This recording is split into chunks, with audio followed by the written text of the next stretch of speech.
Hello my dear students, welcome करता हूं मैं भारत पंचाल अगेन आप सबका हमारी नई वीडियो में भारत केमिस्ट्री क्लासेस के यूट्यूब चैनल पर। कैसे हो आप सब? तो आज एक बहुत ही ज्यादा स्पेशल वीडियो जिसके लिए बहुत ज्यादा मैसेज आ रहे थे, रिक्वेस्ट आ रहे थे। वन शॉट करेंगे आज हम बायोमोलिक्यूल्स का। और बायोमोलिक्यूल्स आप सभी को पता होगी कितने नंबर की है, 4 नंबर की है। ये वीडियो जितनी भी देर की है, 1.5 घंटे की है, 2 घंटे की है, बहुत ज्यादा हेल्प करेगी आपको। सर क्या 4 के 4 नंबर कवर हो जाएंगे इस वन शॉट से? देखिए, वन शॉट एक रिवीजन पर्पज के लिए होता है। क्विक रिवीजन होगी। वैसे तो 4 में से क्या पता 4 आ जाए, 4 में से 3 आ जाए, बट मैं आपको एक चीज सजेस्ट करूंगा। इस वन शॉट को देखने के बाद आपको इस चैप्टर का सब कुछ पता चल जाएगा कि इस चैप्टर के अंदर है क्या क्या चीजें, हम पढ़ने क्या क्या वाले हैं। इसके बाद आप लोग प्रीवियस 10 ईयर्स जरूर लगाएं, वो करें इसके अंदर। इसके बाद आपको बहुत ज्यादा कॉन्फिडेंस आएगा, कुछ ऐसा नहीं लगेगा। ठीक है, वन शॉट देखो, उसके बाद क्वेश्चंस लगाओ, कोई नंबर नहीं कटेगा, गारंटीड। अब देखो, बायोमोलिक्यूल्स क्या होते हैं? बायोमोलिक्यूल्स होते हैं जो कि यूज किए जाते हैं for the growth and maintenance of living organisms. जैसे जो जीव जंतु हैं, लाइक हम हैं, दूसरे भी हैं, उन्हें डेली काम करना होता है, उसके लिए एनर्जी की रिक्वायरमेंट होती है। डेली उनकी बॉडी ग्रो करती है, उसके लिए उन्हें एनर्जी चाहिए। बीमारियों से लड़ना है, उसके लिए भी उन्हें कुछ चाहिए। तो ये सभी काम कौन करते हैं? बायोमोलिक्यूल्स करते हैं। कौन कौन से होते हैं बायोमोलिक्यूल्स? सबसे पहले बात करें तो प्रोटीन, नंबर 1 पे बात। सेकंड नंबर पे बात करें तो विटामिन। थर्ड नंबर पे बात करें तो एंजाइम्स। एंजाइम्स के बाद हमारे बायोमोलिक्यूल्स बनते हैं न्यूक्लिक एसिड। उसके बाद बात करें तो हार्मोन्स। उसके बाद बात करें तो कार्बोहाइड्रेट। तो सबसे पहले हम लोग बात करने वाले हैं किनकी? प्रोटीन्स की। प्रोटीन्स वर्ड का मीनिंग क्या होता है? प्रोटीन का प्राइम इंपोर्टेंस, जो सबसे ज्यादा जरूरी है। हमारी बॉडी का जो स्ट्रक्चरल मटेरियल है ना, जो हमारी बॉडी, जो हमारी मसल्स बनती हैं, वो किससे बनती हैं? प्रोटीन से। आपने देखा होगा जो जिम में जाते हैं वो प्रोटीन शेक लेते हैं, वो बोला जाता है डाइट में प्रोटीन बढ़ाओ तभी मसल्स बनेंगे। एक्चुअल में हमारी बॉडी का जो स्ट्रक्चरल मटेरियल है, इस तोंद का नहीं, ये तोंद कार्बोहाइड्रेट से बनती है। ये तोंद जब आप फैटी चीज खाते हो तब बनती है, बट मसल्स जो एक्चुअल बॉडी बनती है वो प्रोटीन से बनती है। अब प्रोटीन्स क्या होते हैं? These are the polymers prepared by monomers of alpha amino acid. Polymer होते हैं जिनका मोनोमर क्या है? Alpha amino acid. क्या मतलब है? ये कार्बन लिया, अमीनो ग्रुप लगाओ NH2, एसिड लगाओ COH, एक बॉन्ड हाइड्रोजन से, और यहाँ पे कोई ना कोई ग्रुप लगा होगा। क्या लगा होगा? ग्रुप। वो ग्रुप कुछ भी हो सकता है। अगर मैं आपको बात बताऊं तो टोटल 20 अमीनो एसिड होते हैं, 20 तरह के। याद नहीं करने आपने, जस्ट वैसे बता रहा हूं। 20 अमीनो एसिड होते हैं। और हाँ, अगर आप इनको ज्यादा डीप पे पढ़ना चाह रहे हो ना, फुल एक्सप्लेन में, वो भी वीडियो मैंने अपलोड कर रखे, वो देख लेना आप लोग। तो मैं बात कर रहा था कि 20 तरह के अमीनो एसिड्स होते हैं। कौन कौन से सर? एक होते हैं एसेंशियल अमीनो एसिड्स, एक होते हैं नॉन एसेंशियल। अब नाम से ही क्लियर है आपको, एसेंशियल क्या होते हैं, नॉन एसेंशियल क्या होते हैं। एसेंशियल मतलब जरूरी, और जरूरी कौन से होते हैं? जो हमारी बॉडी खुद नहीं बना सकती, तो हमें अपने डाउट के थ्रू उनका इनटेक करना पड़ता है।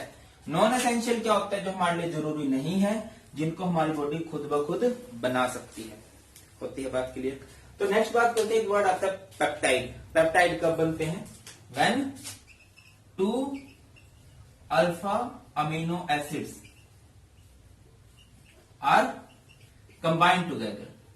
जब 2 अल्फा अमीनो एसिड्स आपस में जुड़ते हैं ना, तब आपके पेप्टाइड बनते हैं। नेक्स्ट बात करें तो पॉलीपेप्टाइड। सॉरी, एक वर्ड और सुनने को मिलेगा आप लोगों को, पेप्टाइड लिंकेज किसे कहते हैं? अब पेप्टाइड किसे कहते हैं? जिसमें 2 अल्फा अमीनो एसिड जुड़े हो। अब अल्फा अमीनो एसिड्स के अंदर जो लिंकेज होगी, जिससे वो जुड़े हैं, उसी को हम लोग क्या कहते हैं? पेप्टाइड लिंकेज कहते हैं। या फिर आप लोग ऐसे लिख सकते हो CONH लिंकेज, अमाइड लिंकेज भी कह देते हैं इसे। CONH linkage is called peptide linkage. इसी को क्या बोला जाता है? पेप्टाइड लिंकेज कहा जाता है। आती है बात समझ में? आगे बढ़े, देखिए। तो एक क्वेश्चन ये बनता है कि जो अल्फा अमीनो एसिड्स होते हैं, ये इनकी नेचर क्या होती है? एम्फोटेरिक होती है। कैसे नेचर होती है? एम्फोटेरिक। एम्फोटेरिक मतलब जो एसिडिक भी हो, जो बेसिक भी हो। कैसे पता लगती है हमें ये बात? देखिए, ये हमारे पास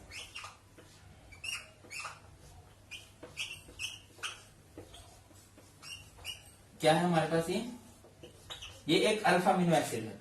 जब हम थोड़ी देर बाद देखते हैं तो इसका ये जो प्रोटॉन है ना, ये एसिड है ना, तो अपने प्रोटॉन को इधर की साइड शिफ्ट कर देता है। प्रोटॉन माइग्रेट हो जाता है एसिडिक ग्रुप से बेसिक ग्रुप की तरफ, कुछ इस तरह से। कार्बन ये क्या बन गया, NH3 पॉजिटिव, क्योंकि COOH ने क्या कर दिया, H पॉजिटिव को रिलीज कर दिया, और यहाँ पे आ गया COO नेगेटिव, यहाँ पे आ गया H, यहाँ पे आ गया G। अब देखो तो COO नेगेटिव ने H पॉजिटिव रिलीज कर दिया, तो ये क्या बन गया, बेसिक, और ये क्या बन गया, एसिडिक। अच्छा, जब भी हम अल्फा अमीनो एसिड को थोड़ी देर भी छोड़ते हैं तो वो इस तरह के ड्यूअल आयन में कन्वर्ट हो जाता है। किस आयन में कन्वर्ट हो जाते हैं, ड्यूअल आयन में। अगर आप ऑर्गेनिक केमिस्ट्री जहां से मैं करा रहा हूं वहां से देख रहे हो, तो मैंने अमाइन चैप्टर के अंदर आपको ये बताया, ड्यूअल आयन जब बन जाते हैं तो उसे हम लोग बोलते हैं ज्यूटर आयन। क्या बोलते हैं, zwitter ion. Alpha amino acid में प्रोटॉन माइग्रेट हुआ उधर, तो NH3 पॉजिटिव हुआ, ये COO नेगेटिव, और ड्यूअल आयन बने। इन ड्यूअल आयन को हम लोग क्या बोलते हैं, ज्यूटर आयन बोलते हैं। क्लियर। नेक्स्ट बड़ा फेमस क्वेश्चन बनता है, difference between fibrous protein and globular protein. Globular proteins, क्या डिफरेंस है फाइब्रस प्रोटीन के अंदर एंड ग्लोबुलर प्रोटीन के अंदर। ये जो हम क्लासिफिकेशन कर रहे हैं, ये प्रोटीन्स की क्लासिफिकेशन है on the basis of their structure के बेस पे कह लीजिए, शेप के बेस पे कह लीजिए। फाइब्रस क्या होते हैं, जिनकी शेप फाइबर जैसी होती है। तो आप लोग लिख सकते हो दीज आर लीनियर पॉलीमर। अभी लीनियर पॉलीमर क्या होता है, ये मैंने आपको पॉलीमर में बताया था, लाइनों जैसे स्ट्रक्चर बने हुए हैं, तो ये क्या है, लीनियर पॉलीमर है। इनकी बात करें तो इनकी शेप कैसे होती है, ऐसे होती है। ठीक है, तो आप लोग क्या लिखोगे, these are cross linked polymer. ये कैसे पॉलीमर है, क्रॉस लिंक्ड पॉलीमर होते हैं। क्रॉस लिंक्ड पॉलीमर को हम 3D पॉलीमर भी बोल सकते हैं, नेटवर्क पॉलीमर भी बोल सकते हैं। अच्छा, एक और बात, इसको ना अपने पूरा देखना है, इस वन शॉट को अपने पूरा देखना है, 1-1.5 घंटे की जितनी देर होगी, बहुत ज्यादा हेल्प करेगा आपको ये। ठीक है, चलो, तो क्रॉस लिंक्ड पॉलीमर है। इनकी शेप क्या होती है, दे हैव लीनियर, इनका स्ट्रक्चर कैसा होता है, they have linear thread like structure. ठीक है, धागे के जैसा स्ट्रक्चर होता है इनका। और अगर इनकी बात करें, दे हैव स्फेरिकल स्ट्रक्चर। इनका स्ट्रक्चर कैसा होता है, स्फेरिकल कह लीजिए, स्फेरोइडल कह लीजिए। ओके, ओके बात, आगे बढ़ते हैं। तो भैया ये क्या होते हैं,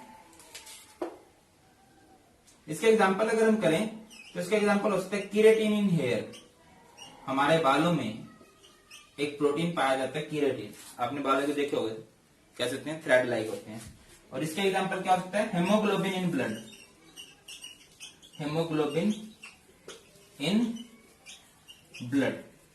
आगे बढ़े तो समझिए बात को मेरी, देखिए, these are soluble in water. ये पानी में घुल जाते हैं भाई, these are soluble in water. और अगर इनकी बात करें, these are insoluble in water. ये नहीं घुलते भाई पानी के अंदर, ये गलत हो गया हमसे। ये आएगा these are insoluble in water, और ये आएगा these are soluble in water. कैसे याद रखे सर, जब आप ही कंफ्यूज हो गए, हम तो आपसे ज्यादा कंफ्यूज हो जाएंगे। देखिए, ब्लड, खून पानी में घुल जाएगा, नहीं घुल जाएगा। ठीक है, और इसकी बात करें, क्या बाल पानी में घुल सकते हैं, नहीं घुल सकते। नेक्स्ट पॉइंट पे चलते हैं। तो they show no change with temperature, with change in temperature. जैसे जैसे टेम्परेचर बदलेगा, ये कोई चेंज शो नहीं करने वाले हैं। और ब्लड के साथ बात करें तो क्या लिखेंगे, दे show remarkable change, remarkable change with change in temperature. जैसे जैसे टेम्परेचर होगा, ये उसके साथ चेंज शो करेंगे, बढ़िया वाला। ठीक है, अगला एक पॉइंट बनता है बहुत फेमस, क्या, डीनेचुरेशन ऑफ प्रोटीन। देखिए, एक होता है नेटिव प्रोटीन। कौन से वाला प्रोटीन, नेटिव प्रोटीन। नेटिव का मतलब है कि कोई प्रोटीन उसकी नेचुरल फॉर्म में है। और एक होता है denaturation of protein. Denaturation of protein क्या होता है भाई? डीनेचुरेशन ऑफ प्रोटीन का मतलब डीनेचुरेशन ऑफ प्रोटीन का मतलब है it is the process, important है, मोस्ट इंपॉर्टेंट बनता है क्वेश्चन इस चैप्टर में से। It is the process in which primary structure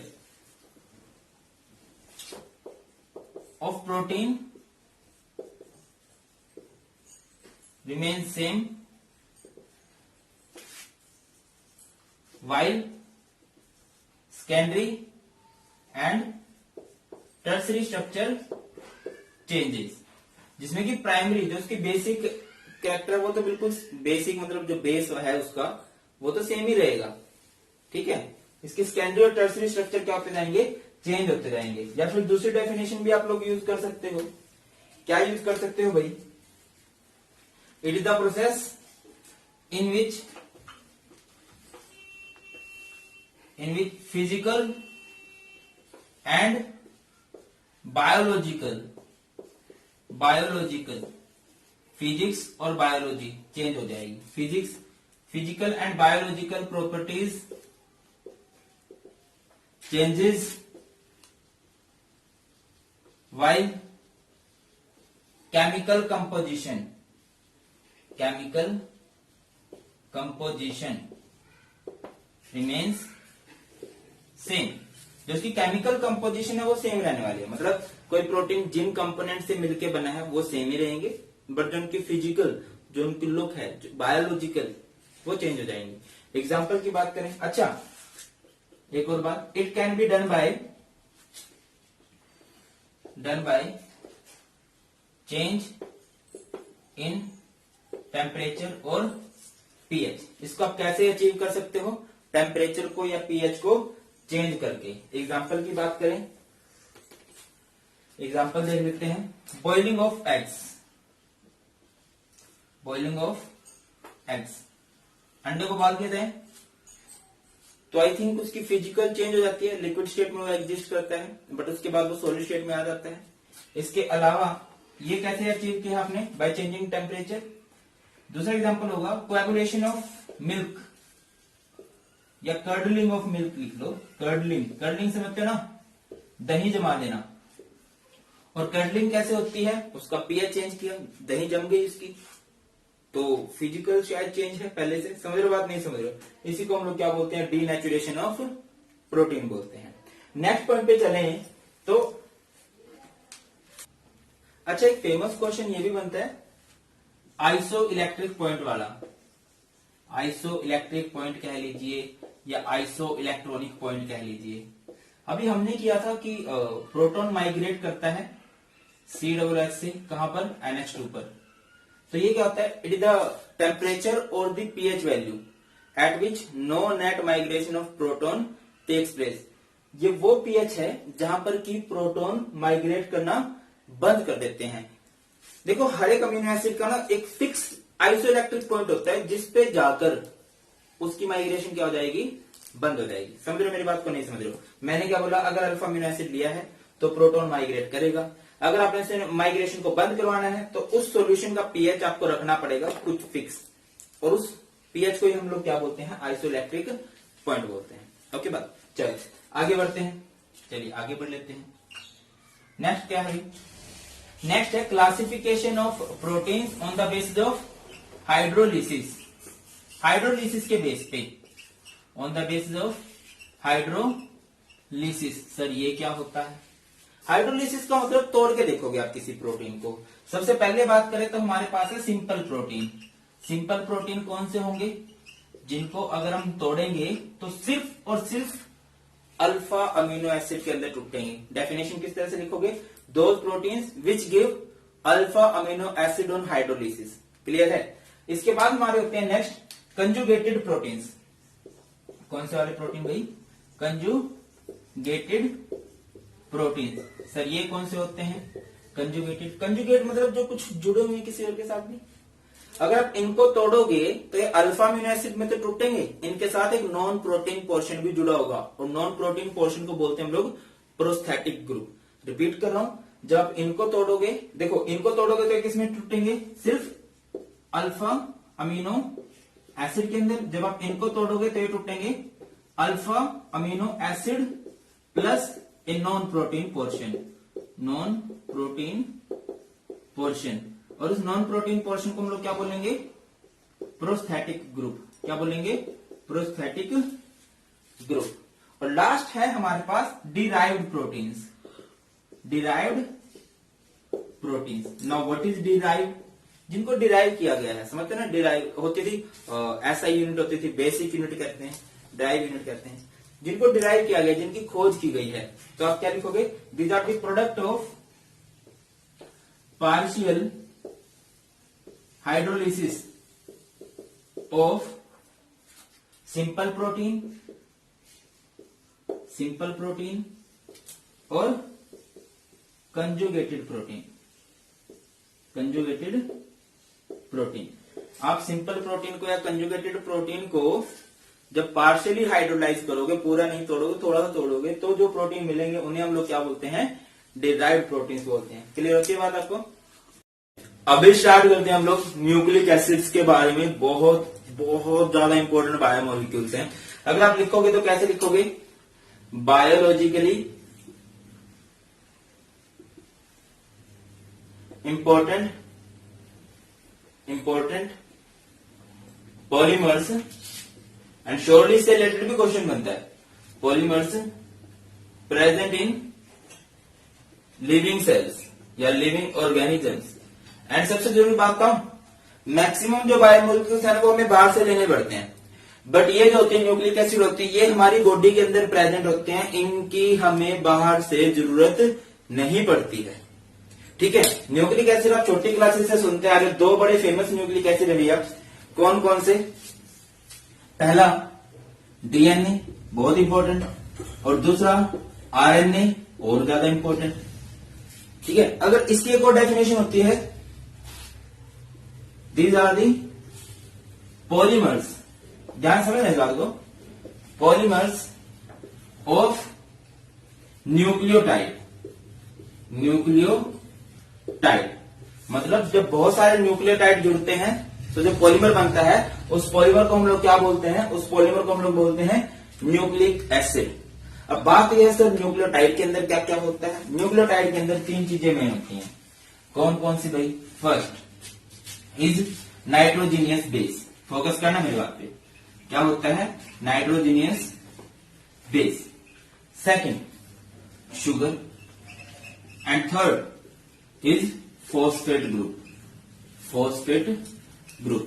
जब इसको पूरा देखोगे ना, बहुत आसानी से समझ में आ जाएगा। मैं बिल्कुल एक एक चीज समझा रहा हूं आपको, ठीक है। अभी नाइट्रोजीनियस बेस के आगे दो टाइप होते हैं, कौन कौन से, first is purine, second is pyrimidine, purine and pyrimidine। Now what is purine, purine के तीन टाइप हैं, AGC, AGC बोले तो adenine, second is guanine, third is cytosine. अब pyrimidine की बात करें तो वो भी दो टाइप हैं, कौन कौन से, T एंड U। T बोले तो थाइमाइन, एंड U का मतलब यूरासिल। होती है बात क्लियर। आगे बात करते हैं शुगर की। शुगर दो टाइप की है भैया, कौन कौन सी है, पहली deoxyribose, and second is ribose, deoxyribose and ribose. Actual में जो पूरा नाम होता है, इसका नाम होता है बीटा 2 डीऑक्सीराइबोस, एंड इसका नाम होता है बीटा राइबोस। बताता हूं आपको इनमें क्या डिफरेंस होता है राइबोस में एंड बीटा राइबोस में। फॉस्फेट ग्रुप की बात करें तो ये कुछ इस तरह से होता है, PO4 2 नेगेटिव, इस तरह से, इस तरह से, ठीक है। इन पे नेगेटिव है, एक तरह से इसने बॉन्ड ही बनाना है। ये है भैया किसी भी न्यूक्लियोटाइड में ये तीन चीजें होती हैं, पहला नाइट्रोजीनियस बेस, दूसरा शुगर, तीसरा फॉस्फेट ग्रुप। अच्छा, एक और चीज आपसे पूछी जाती है, एक वर्ड आपको सुनने को मिलेगा न्यूक्लियोसाइड। न्यूक्लियोटाइड तो पता चल गया आपको, एक होता है न्यूक्लियोसाइड। अब भैया न्यूक्लियोसाइड क्या होता है? जिसमें होता है नाइट्रोजीनियस बेस। पहली बात, जिसमें क्या होता है? नाइट्रोजीनियस बेस एंड शुगर अगर प्रेजेंट है तो उसे क्या बोलेंगे हम लोग? उसे हम लोग बोलेंगे न्यूक्लियोसाइड। जिसमें बेस हो और शुगर हो तो वो है न्यूक्लियोसाइड। जिसमें बेस भी हो, शुगर भी हो, फॉस्फेट ग्रुप भी हो, उसे हम बोलेंगे न्यूक्लियोटाइड। अगर आपको कभी न्यूक्लियोसाइड से न्यूक्लियोटाइड बनाना है तो उसमें क्या जोड़ दो? न्यूक्लियोसाइड में क्या जोड़ दोगे आप लोग? फॉस्फेट ग्रुप जोड़ दोगे तो वो क्या बन जाएगा? न्यूक्लियोटाइड बन जाएगा। ये सिंपल सी बात है। होती है बात क्लियर? अभी आगे बढ़ते हैं। आगे बढ़े तो क्या होगा देखिए। अच्छा, अगर इनका स्ट्रक्चर बनाना चाह रहे हो आप, किसका? बीटा 2 डीऑक्सीराइबोज का एंड बीटा राइबोज का, तो कैसे स्ट्रक्चर की? शुगर का स्ट्रक्चर भी होता है जिसे बोलते हैं हम लोग हैवर्थ प्रोजेक्शन बोलते हैं। स्ट्रक्चर इंपॉर्टेंट बनता है, आ भी सकता है, ठीक है। तो पेंटोज शुगर है ये। पेंटोज शुगर बोले तो जिसमें 5 कार्बन होते हैं उसे हम लोग कहते हैं पेंटोज शुगर, ठीक है। कुछ ऐसे बनते हैं ये, फोकस करना मेरी बात पे। ऐसे ऐसे इनको आप बनाओगे, ऐसे नहीं, ये अच्छा नहीं बना, कुछ ऐसे ऐसे, ठीक है। यहाँ पे ऑक्सीजन लगा होता है। और अगर नाम में इनके लगा बीटा, बीटा का मतलब होता है OH अबव। यहाँ पे OH लगेगा, OH H, फिर घुमा दो H OH, फिर सेम रखो H OH, ठीक है। और क्या होगा? यहाँ पे फोकस करना, यहाँ पे H और यहाँ पे लगेगा CH2OH। ये है बीटा राइबोज। ऐसे बीटा 2 डीऑक्सी, देखो ये होती है first position, second, third, fourth, और ये होती है फिफ्थ पोजीशन। 2 डीऑक्सी का मतलब क्या है? डीऑक्सी मतलब इसमें से ऑक्सीजन निकाल दो। डीई का मतलब क्या होता है? रिमूवल। सेकंड पोजीशन निकालना है। कुछ ऐसे देखिए, ये है,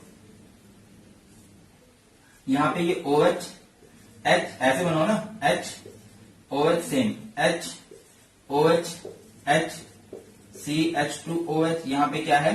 ऑक्सीजन है। और यहां से आप लोग O हटा दोगे क्योंकि नाम में लिखा हुआ है बीटा 2 डीऑक्सी राइबोज। अब नाम से ही समझो, जिसमें सीधा R लिखा है ना, ये वाली शुगर पाई जाती है RNA के अंदर। किसके अंदर पाई जाती है? RNA के अंदर। और जिसमें D लिखा है वो पाई जाती है DNA के अंदर। यहीं से इनका नाम पड़ा है। DNA की फुल फॉर्म अगर पता हो, DNA की फुल फॉर्म क्या होती है? Deoxy ribo nucleic acid. Nucleic acid, ये वो न्यूक्लिक एसिड है जिसमें डीऑक्सी राइबोज शुगर का काम करती है। और आरएनए क्या होती है? जिसमें, जिसे हम बोलते हैं राइबो न्यूक्लिक एसिड, जिसमें शुगर का काम कौन करती है? बोल नहीं रहे आप? जिसमें राइबोज शुगर का काम करती है। ये है मेन पॉइंट, क्लियर है? यही इनका स्ट्रक्चर होता है। आगे हम बात बढ़ाते हैं। अगर हम आगे बात बढ़ाएं तो मेन क्वेश्चन बनता है डीएनए और आरएनए का डिफरेंस। बहुत ज्यादा इंपॉर्टेंट बनता है, उसको देख लेते हैं जल्दी से।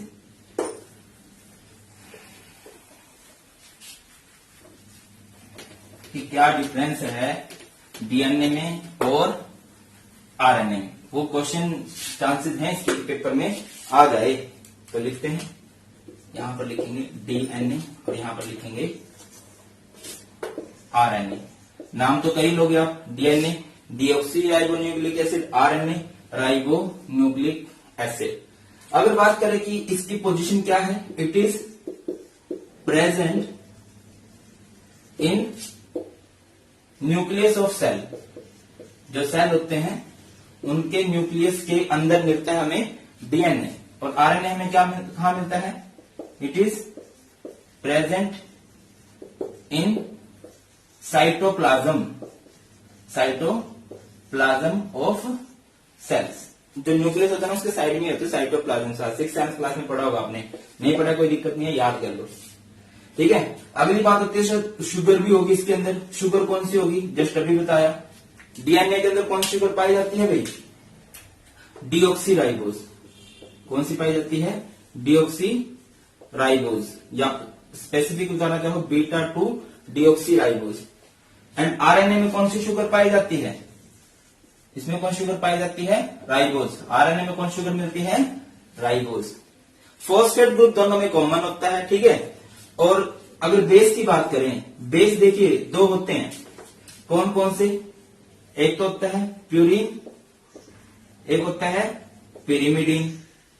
अब बात यह है कि इसके अंदर कौन सा बेस है, उसके अंदर देखो प्यूरिन दोनों के अंदर सेम होता है। कौन कौन सा? AGC, इसके अंदर यहां पे होता है T। अगर उसकी बात करें उसमें कौन सा बेस है? बेस के दो टाइप थे, अभी करके आए हैं। कौन कौन से? प्यूरिन एंड कौन से वाला भाई? पिरिमिडीन। पिरिमिडीन, ठीक है, ये तो फिक्स है। AGC, AGC दोनों में होता है, बस पिरिमिडीन वाला चेंज होता है, वो यहां पे होता है यू बोले तो यूरासिल। क्लियर है? अगली बात करते हैं।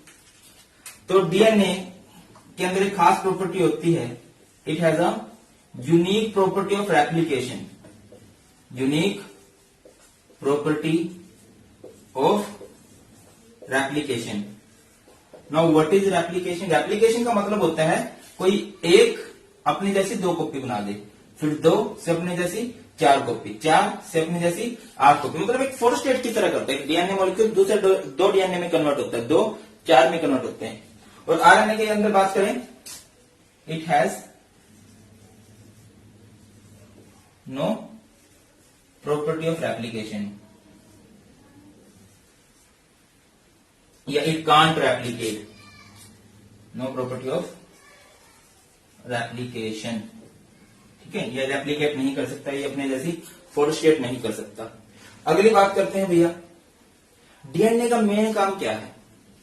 डीएनए का मेन काम है जो वंशों वाली प्रॉपर्टी है ना, लाइक आप लोग हो, आप लोगों की जो शक्ल है वो पेरेंट्स से मिलती जुलती है, या आपकी जो प्रॉपर्टीज होती है ना हमारे पूर्वजों का मिश्रण होता है। एक फिल्म देखी आप लोगों ने, वो हिंदी में है, साउथ की फिल्म है, चेन्नई वर्सेस चाइना, बहुत बढ़िया फिल्म है, जबरदस्त, मेरे फेवरेट है वो। तो उसमें वो दिखाते हैं ना, वो बोधि धर्मन का वंशज होता है वो हीरो। ऐसे ही कुछ होता है कि हमारे अंदर जो प्रॉपर्टीज होती है ना बहुत ज्यादा हमारे पेरेंट्स से हमें मिलती है। ठीक है, लाइक कोई वेस्ट इंडीज वाला है, अब आगे अगर वो भारत में भी आकर रहने लगेगा तो उसका जो स्ट्रक्चर हमें देख के लगेगा नहीं यार ये प्रजाति यहाँ की तो नहीं लगती, वो पूर्वजों की देन है। एंड ये काम किसका है? डीएनए का। डीएनए का काम क्या है?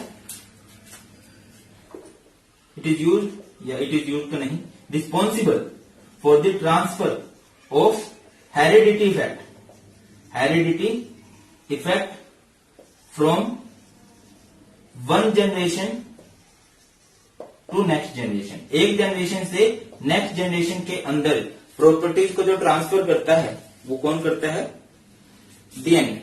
एंड आरएनए की बात करें, आरएनए में कुछ ऐसी प्रॉपर्टी नहीं है, इसके अंदर क्या है? It is responsible for the synthesis of protein, synthesis of protein, protein के निर्माण में इसकी बहुत ही महत्वपूर्ण भूमिका होती है, बहुत ही इंपॉर्टेंट काम करता है प्रोटीन को बनाने का, उसमें बड़ा इंपॉर्टेंट रोल इसका रहता है। नेक्स्ट बात करें तो डीएनए जो होते हैं very large in number, large in number, इनका नंबर बहुत ज्यादा होता है, बहुत ही ज्यादा। इनकी बात करें small in number as compare to DNA, इनका नंबर बहुत ही कम होता है। क्लियर है? अच्छा, अगली बात करते हैं तो एक बार आप स्पीडली इसको चिपका दो, जल्दी चिपकाओ इसको। अच्छा, एक और बात यार, डीएनए और आरएनए की जरूरी क्या, डीएनए का जो स्ट्रक्चर होता है ना वो डबल हेलिक्स होता है कुछ इस तरह से। ठीक है, आरएनए का जो स्ट्रक्चर होता है ना वो सिंगल हेलिक्स होता है। और एक छोटी सी गलती हो गई कि जो मैंने आपको प्यूरिन बोला ना, प्यूरिन एजीसी, वो एक्चुअली में टी और यू है, माफ कर देना इस गलती के लिए प्लीज। और जो पिरिमिडीन है वो है AGC, प्लीज ये इसको आपने याद कर लेना है। पिरिमिडीन कौन से हैं? AGC, और प्यूरिन कौन से हैं? T and U। बात करते हैं डीएनए के स्ट्रक्चर की, तो कुछ इस तरह से स्ट्रक्चर होता है, दो कार्बन की ऐसी चेन होती है। गलत हो गया क्या? गलत तो नहीं हुआ थोड़ा से,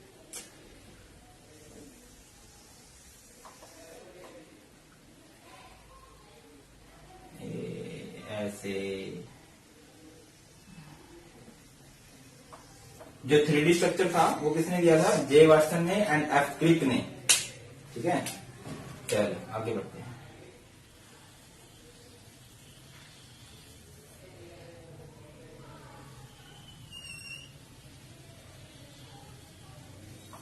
ये बात है ना, ऐसे 3-5- इस तरह से होते हैं ये। एंड इनमें जो स्ट्रक्चर है वो किस तरह से होता है? अत चंडीगढ़, अत चंडीगढ़।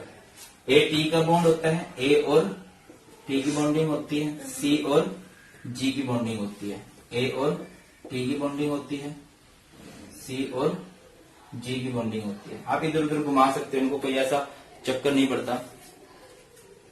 ठीक है, और ए और टी में जो बॉन्ड होता है ना वो डबल होता है इस तरह से। सी और जी में कौन सा बॉन्ड होता है? ट्रिपल, डबल, इनमें ट्रिपल। ऐसे इस तरफ टी ले लो, ए ले लो, कौन सा बॉन्ड आएगा? डबल बॉन्ड आएगा। सी और जी में कौन सा बॉन्ड आएगा? ट्रिपल। सी और जी में कौन सा बॉन्ड आएगा? ट्रिपल। टी और ए में कौन सा बॉन्ड आएगा? डबल। जी और सी में ट्रिपल। बस इस तरह से आप लोगों ने इसको याद कर लेना है अच्छे से। हो जाएगा ये स्ट्रक्चर इसका। इसके बाद एक क्वेश्चन बनता है types of RNA. Types of RNA. RNA के टाइप्स कौन कौन से हैं? 3 टाइप होते हैं। mRNA जिसे कहते हैं messenger RNA, rRNA ribosomal RNA, tRNA जिसे हम लोग कहते हैं ट्रांसफर आरएनए। होती है बात क्लियर? अच्छा, अब बात करें अगर हम लोग देखो, अगर बात करते हैं बेस और शुगर की, जो नाइट्रोजनियस बेस है एंड जो शुगर है उसका जो फर्स्ट कार्बन है, उसमें कौन सी बॉन्डिंग है? वहां पे होती है ग्लाइकोसिडिक लिंकेज। कौन सी वाली लिंकेज होती है? Glycosidic linkage.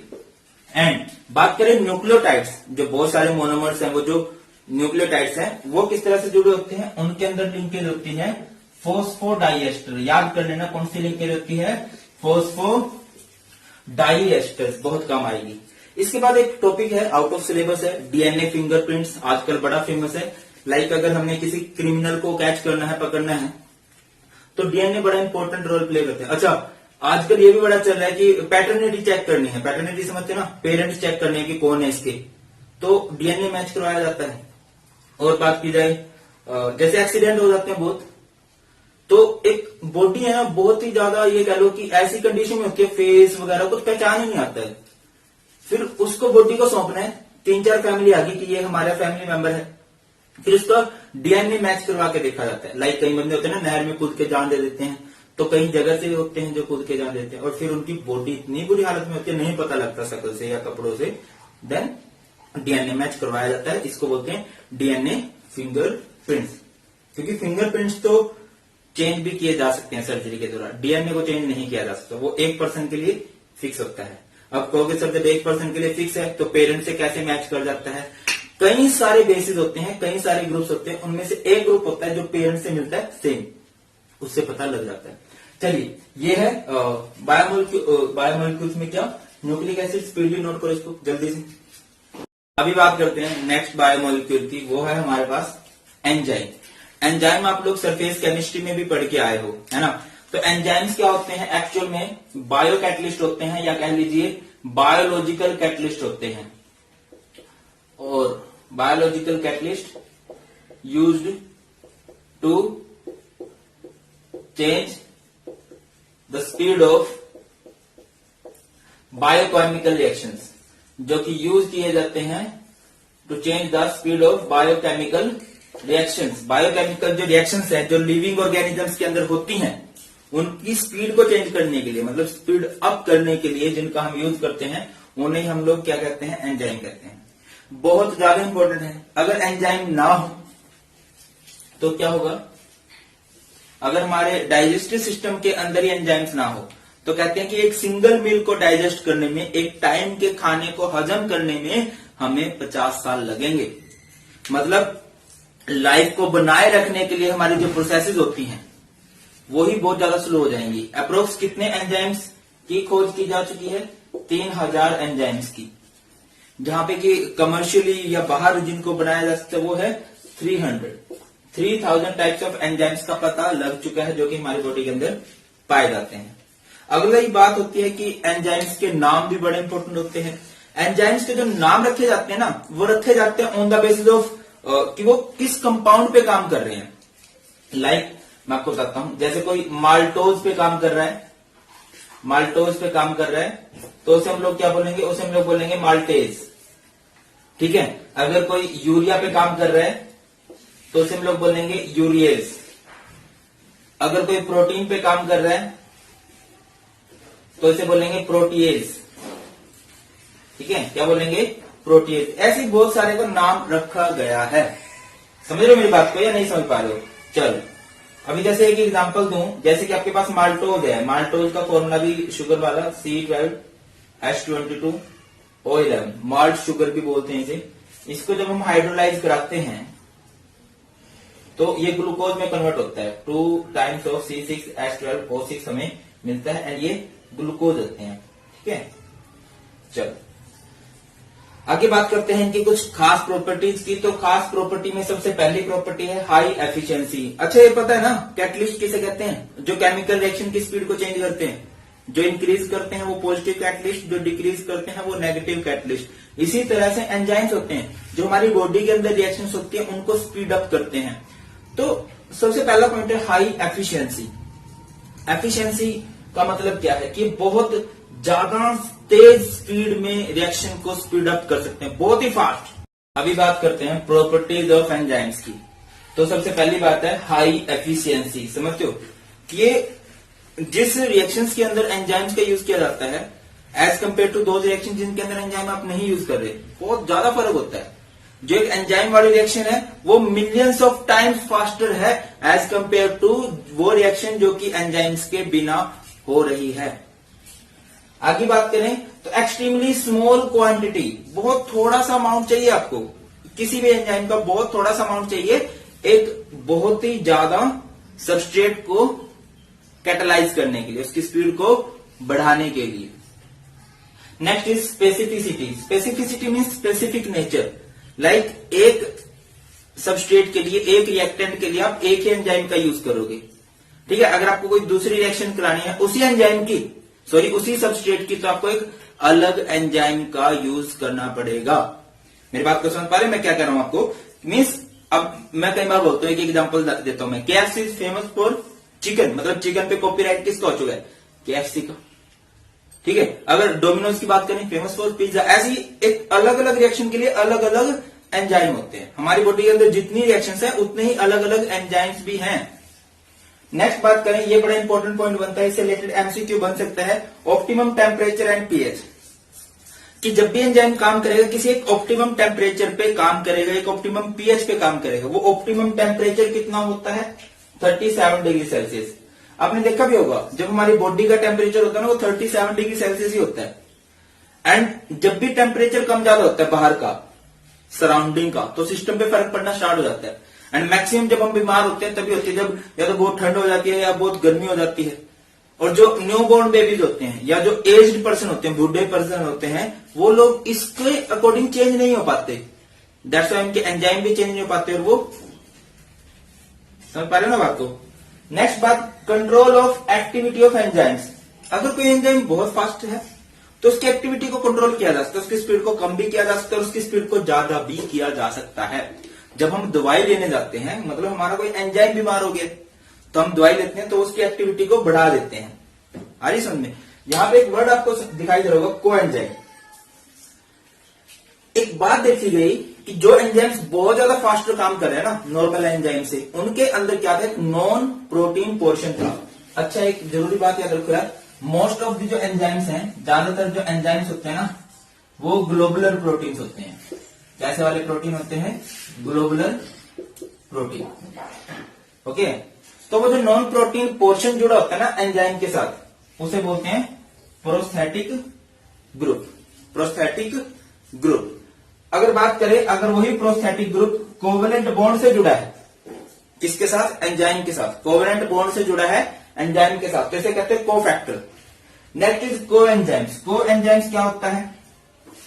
एक एंजाइम काम कर रहे हैं, जब एंजाइम रिएक्शन करने लगता है उसके साथ जो प्रोस्थेटिक ग्रुप जुड़े उसे कहते हैं कोएंजाइम, एंजाइम का पड़ोसी। एंजाइम्स काम करने लगा, उसके साथ आगे प्रोस्थेटिक ग्रुप जुड़ा, उसे हम लोग क्या बोलेंगे? Coenzyme. Next enzyme inhibitors. Inhibitors का मतलब समझते हो ना, जो उसकी स्पीड को रोक रहे हैं, उसकी एफिशिएंसी को घटा रहे हैं। और जो एफिशिएंसी को घटाते हैं, उन्हें क्या कहते हैं? Enzymes inhibitors. क्लियर है? नेक्स्ट बात करते हैं, इनका मैकेनिज्म बड़ा फेमस रहता है कि किस तरह से काम करते हैं एंजाइम्स, पहले भी डिस्कस कर चुके हैं हम लोग। इनका मैकेनिज्म सिंपल होता है, लॉक एंड की वाला। जैसे एक लॉक है, वो है रिएक्टेंट, उसमें आप एंजाइम डालोगे, की डालोगे, थोड़ी देर बाद वो अनलॉक हो जाएगा और एंजाइम पे कोई भी फर्क नहीं पड़ता, की पे कोई भी फर्क नहीं पड़ता। यहाँ पे मैंने आपको समझाया SE, सबस्ट्रेट एंड एंजाइम। क्या होगा? ये एंजाइम इसके साथ जुड़ेगा, सबस्ट्रेट के साथ रिएक्शन करेगा और इस सबस्ट्रेट को वो किस में कर देगा कन्वर्ट? प्रोडक्ट में। ये है लॉक्ड लॉक, ये है अनलॉक्ड लॉक, और एंजाइम्स वैसे का वैसे रहा। यही कुछ डेफिनेशन कैटलिस्ट की भी होती है, यही कुछ डेफिनेशन एंजाइम्स की भी है कि जब ये रिएक्शन करते हैं इन पे खुद पे कोई भी फर्क नहीं पड़ता। दे change the speed without undergoing any change in itself. अच्छा, एक क्वेश्चन ये बनता है कि ये एक्चुअल में काम कैसे करते हैं, किस तरह से किसी रिएक्शन की स्पीड को बढ़ाते हैं?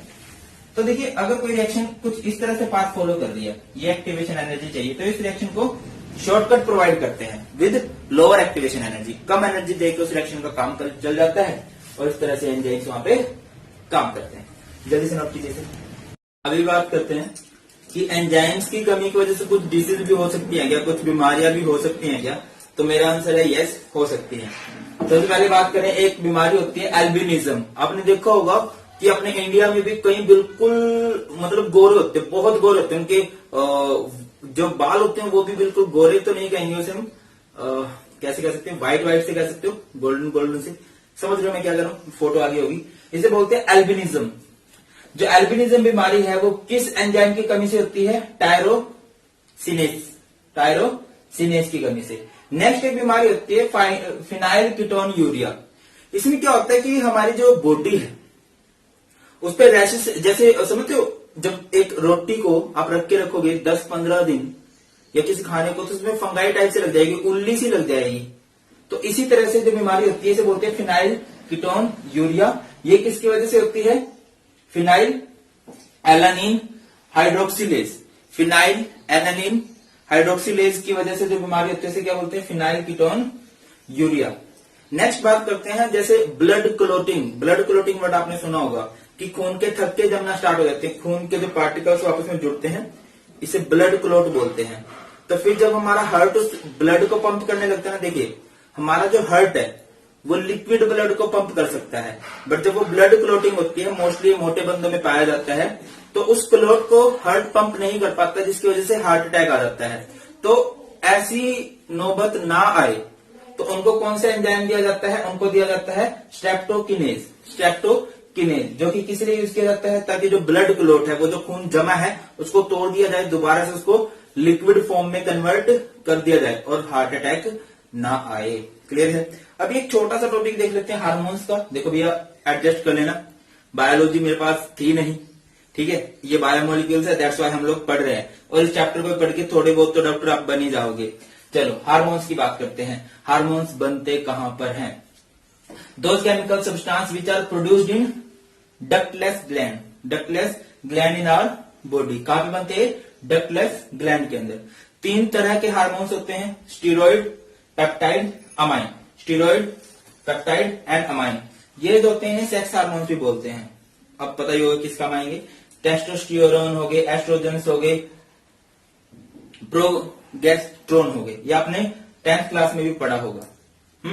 नेक्स्ट बात करें पेप्टाइड वाले जो हैं, ऑक्सीटोसिन, वैसोप्रेसिन एंड इंसुलिन, बड़ा फेमस है, सिलेक्टेड क्वेश्चन बन सकता है। And last amines. अमाइंस वाले कौन से हैं भाई? Adrenaline and last thyroxine. थोड़ी प्रैक्टिस कर लेना इनकी। एंड बात करते हैं इंसुलिन किस काम आता है? बड़ा फेमस क्वेश्चन है, 10th क्लास में भी पढ़ा होगा आप लोगों ने, अभी भी पढ़ लीजिए। इंसुलिन क्या करता है? ग्लूकोज के लेवल को कंट्रोल करता है, ठीक है, शुगर नहीं होने देता। और जब हमारी बॉडी में इंसुलिन बनना बंद हो जाती है तो बंदे शुगर के पेशेंट हो जाते हैं। डायबिटीज के पेशेंट हो जाते हैं, और फिर उनको इंसुलिन का एंजाइम्स की डोज दी जाती है। दूसरा है thyroxine. Thyroxine produced in thyroid glands. कहां पे बनता है ये थायरोक्सिन? कहां बनता है? थायराइड ग्लैंड्स के अंदर। सुना भी होगा आप लोगों ने थायराइड बीमारी का। ये किस काम आता है? ये कंट्रोल करता है metabolism of carbohydrates, lipids and proteins. यही छोटा सा टॉपिक है हार्मोन्स का। एक बार थोड़ी सी प्रैक्टिस करके इनको आप अच्छे से याद कर लीजिएगा। चलो करो इसको नोट। हाँ जी, तो अभी बात करते हैं नेक्स्ट बायोमोलिक्यूल की, वो है हमारा विटामिन। विटामिन से रिलेटेड बात करते हैं। बहुत ही इंपॉर्टेंट बायोमोलिक्यूल्स होते हैं क्या? विटामिन। अच्छा, पहले ना इनको विटामिन को ऐसे लिखा जाता था, ऐसे, बट बाद में ये ई काट के ना ऐसे लगा दिया गया। पहले ई क्यों लिखते थे हम लोग? रीजन ये था, कोई मैक्सिमम जो उस टाइम तक विटामिन मिले थे उनमें अमाइंस होते थे, अमीनो एसिड्स होते थे, बट बाद में जब मिलते गए तब पता चला नहीं यार, सब में अमीनो ग्रुप नहीं होता। दैट्स व्हाई वो ई हटा दिया और विटामिन इसको बना दिया गया। अगर आप डिफाइन करोगे तो विटामिन को डिफाइन किस तरह से करोगे? These are the organic compounds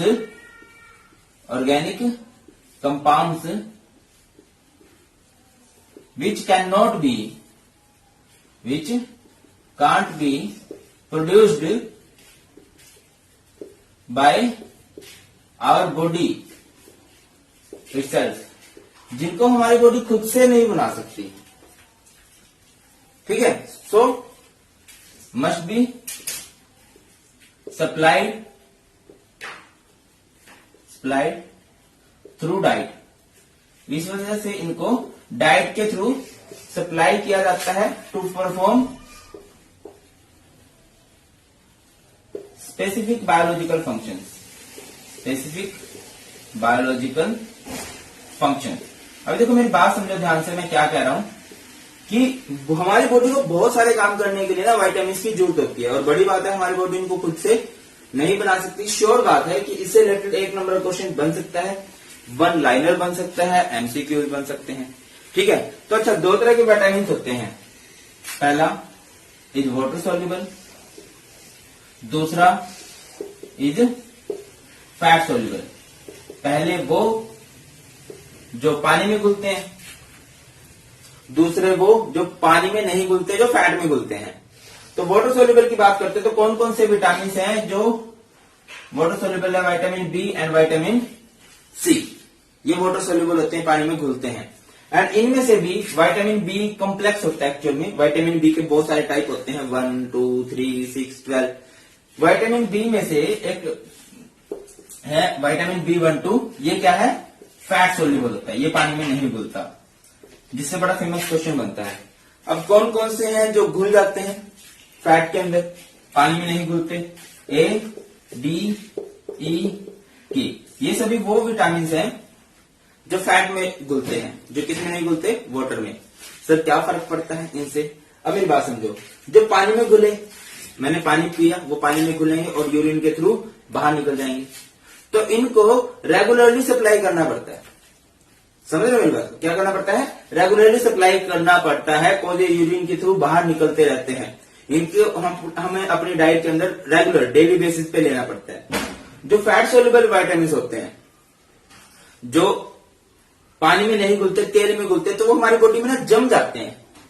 ठीक है, फैट के अंदर घुल जाते हैं, जिसकी वजह से वो लंबे टाइम तक स्टोर किए जा सकते हैं। हमेशा के लिए तो नहीं, बट लंबे टाइम तक इन्हें स्टोर किया जा सकता है।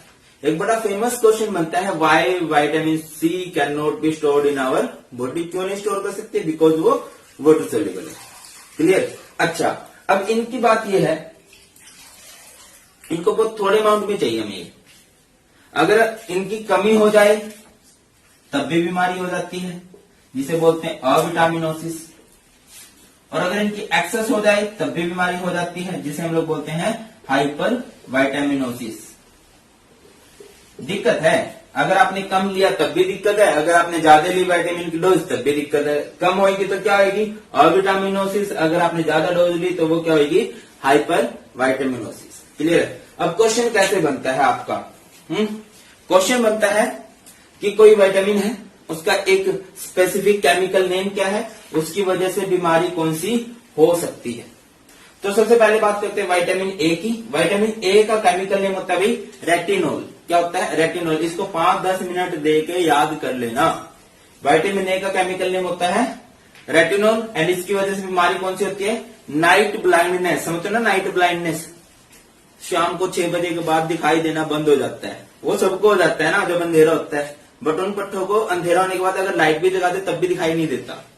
एक दूसरी बीमारी है, वो भी नाइट ब्लाइंडनेस की तरह है, आईज से रिलेटेड है, जिसे बोलते हैं जेरोथैल्मिया। आईज से रिलेटेड जितनी बीमारी होंगी वो विटामिन ए की कमी से होंगी। नेक्स्ट बात करते हैं विटामिन बी की। विटामिन बी की बड़ी फैमिली है, विटामिन बी 1, 2, 6, 12। B1 को क्या बोलते हैं? थाइमाइन। B2 को क्या बोलते हैं? राइबोफ्लेविन। B6 को क्या बोलते हैं? पायरिडॉक्सिन। एंड B12 को क्या बोलते हैं? साइनोकोबैलामाइन। अब बात ये विटामिन B1 की कमी से कौन सी बीमारी होती है? बहुत फेमस, बेरीबेरी। अगर आप इन सबको नहीं याद रख सकते तो सिंपल याद रखो, विटामिन बी को थाइमाइन बोलते हैं और उसकी कमी से बीमारी होती है बेरीबेरी। और अगर आप ये बिल्कुल सारे शस्त्रों को तैयार करके जाना चाहते हो, कुछ भी मिस नहीं करना चाहते, देन आप ये भी याद रखो, विटामिन B2 को क्या बोलते हैं? राइबोफ्लेविन। एंड इसकी कमी से कौन सी बीमारी होती है? काइलोसिस, डाइजेस्टिव डिसऑर्डर जो भी होते हैं। क्लियर है? नेक्स्ट बात करते हैं B6। B6 की वजह से कौन सी बीमारी होती है भाई? कन्वल्सन्स जो होते हैं वो सबके सब किसकी वजह से होते हैं? विटामिन B6 की कमी की वजह से होते हैं। नेक्स्ट बात करते हैं B12। B12 की वजह से पर्नीशियस एनीमिया। एनीमिया समझते हो ना, ब्लडलेसनेस, खून की कमी टाइप से इसे आप बोल सकते हो। नेक्स्ट बोलते हैं विटामिन सी, बहुत फेमस है, जिसका केमिकल नेम क्या होता है? Ascorbic acid. Ascorbic acid.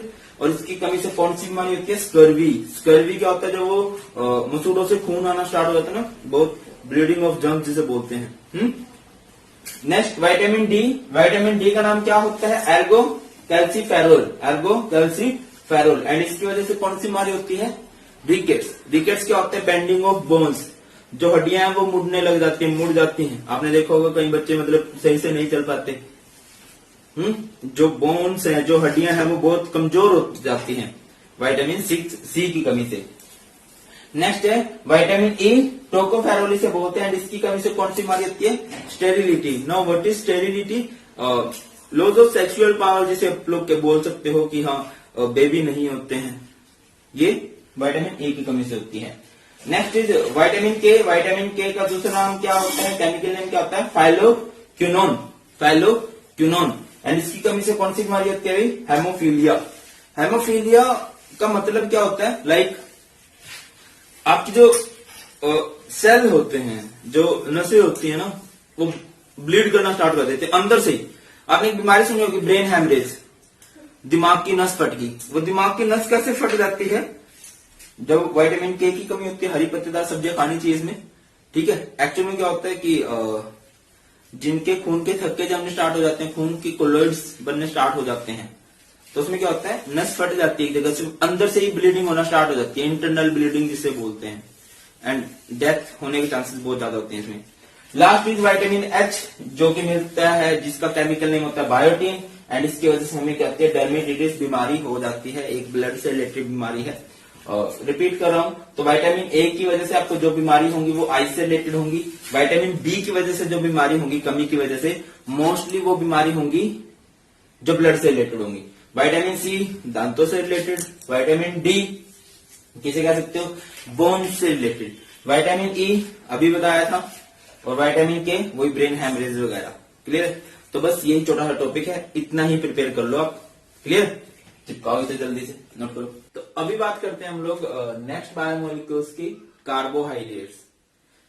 नाम से क्लियर है, कार्बोहाइड्रेट, जिसमें कार्बन हो, हाइड्रेट हो, पानी हो। पुराने टाइम तक ये डेफिनेशन मानी जाती थी कि क्या होता है, लाइक आपके पास कार्बन डाइऑक्साइड है, ठीक है, वाटर है, एंड इनसे मिलके सनलाइट की प्रेजेंस में क्या हो जाता है? ये CH2O Y एंड O2, ये X ये Y, तो यहां से आपका XO2 निकल गया। इसे हम लोग क्या बोलते हैं? It is called carbohydrate. ठीक है, पुराने टाइम तक ये माना जाता था दैट कि कार्बन डाइऑक्साइड मिलती है, वाटर मिलता है। लाइक हम प्लांट्स की बात करते हैं, पेड़ पौधे सबसे बेस्ट सोर्स है किसका? कार्बोहाइड्रेट्स का।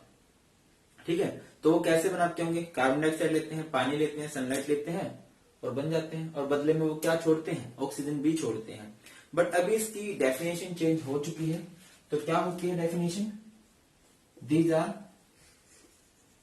पॉलीहाइड्रोक्सी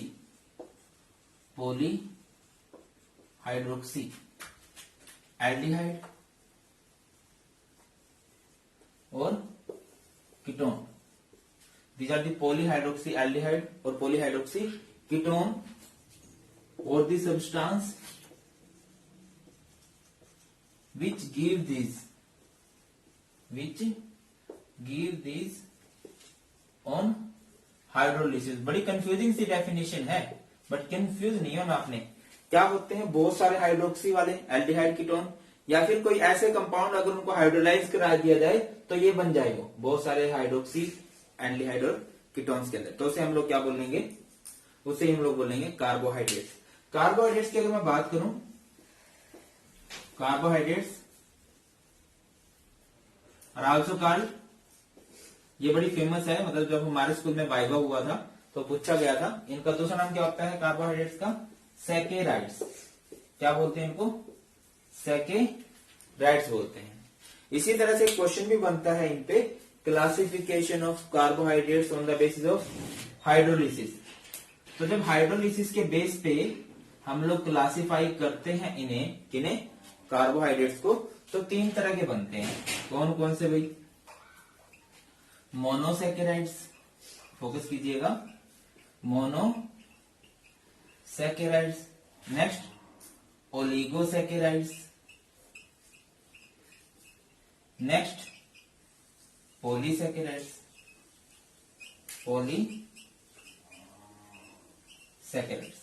फर्स्ट ऑफ ऑल बात करें तो मोनोसैकेराइड्स क्या होते हैं? देखिए क्या होते हैं? These are simplest carbohydrates,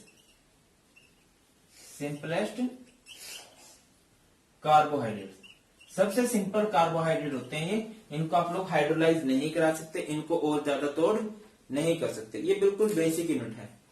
oligo word का मीनिंग याद रखिए। ओलिगो मीन्स क्या होता है भैया? फ्यू। क्या होता है? फ्यू। तो इसको किस तरह से डिफाइन करेंगे? Those carbohydrates which gives few monosaccharides on hydrolysis। जब इनको तोड़ा जाता है तो कुछ मॉलिक्यूल देते हैं ये मोनोसैकेराइड्स के। और पॉली नाम से क्लियर है, पॉली मीन्स मैनी, तो which gives